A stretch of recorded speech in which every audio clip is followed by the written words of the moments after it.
तो भाई साहब आज हम लोग देखने वाले हैं क्लास 9th हिस्ट्री चैप्टर 1 फ्रांसीसी क्रांति के नोट्स। तो पहले से हम नोट्स से स्टार्ट कर रहे हैं।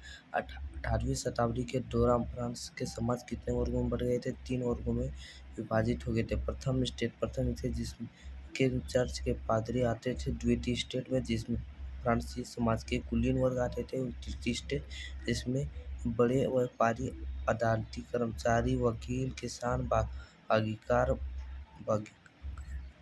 बगीकार, भूमिगत मजदूर आते थे। अब हम लोग देखते हैं प्रथम, द्वितीय और तृतीय स्टेट।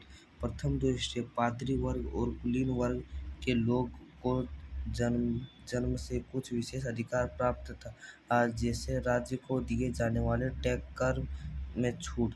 तृतीय स्टेट के किसी भी प्रकार के विशेष अधिकार नहीं थे और सिर्फ उन्हें ही राज्य के सभी टैक्स देने पड़ते थे। ये वाला हम लोग देख लीजिए।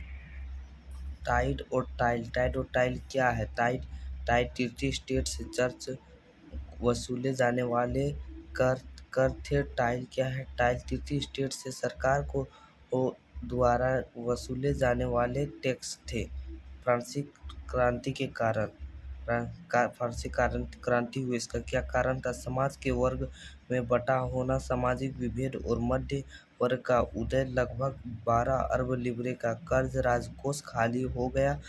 लुई 16 का नया कर लगाने का प्रभाव। फ्रांसीसी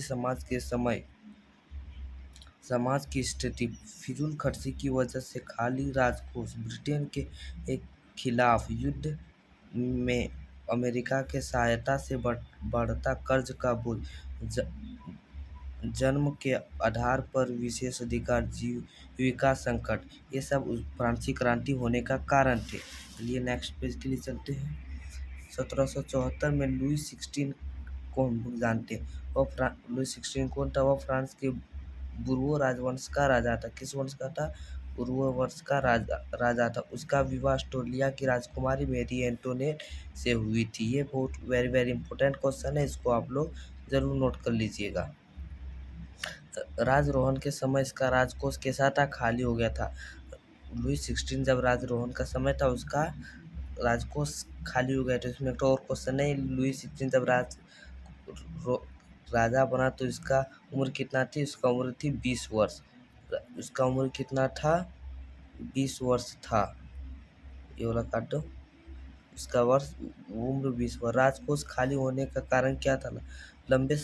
लंबे युद्ध के कारण वित्तीय संसाधनों का नष्ट होना, पूर्ववर्ती राजाओं के शानो शोषण पर फिजूल खर्ची, जनसंख्या के बढ़ाने और जीविका संकट। अमेरिका स्वतंत्रता संघर्ष में ब्रिटेन के खिलाफ अमेरिका का सहायता करना इसका बहुत बड़ी कारण था।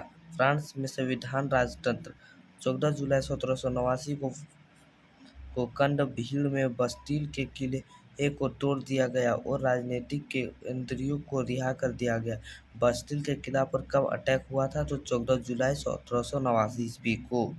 बास्टिल का किला समूह के निरंकुश शक्तियों का प्रतीक था। बास्टिल का किसके प्रतीक था?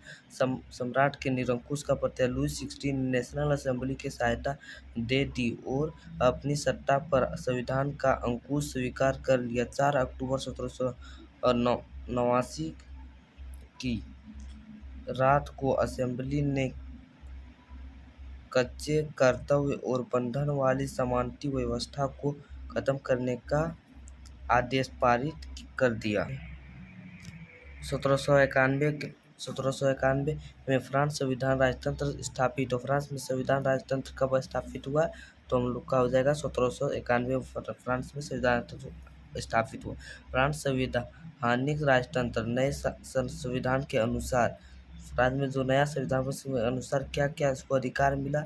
मतदान का अधिकार केवल सक्रिय नागरिकों को मिला जो पुरुष थे और उम्र 25 वर्ष से अधिक था। महिलाओं एवं अन्य पुरुषों को निष्क्रिय नागरिक कहा गया।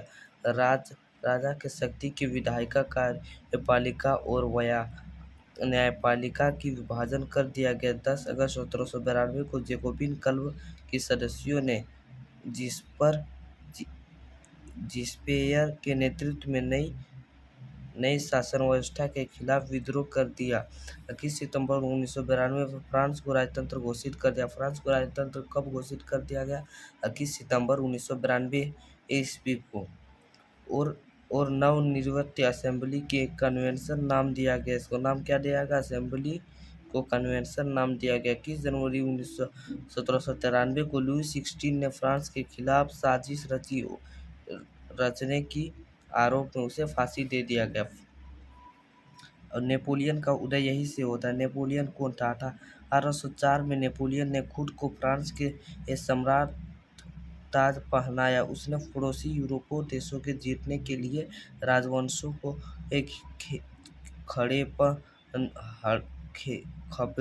और अपने परिवार को सदस्यों को रखने के लिए राज्य का निर्माण किया। अतः 1895 में वाटरलू में उसकी हार हो गई।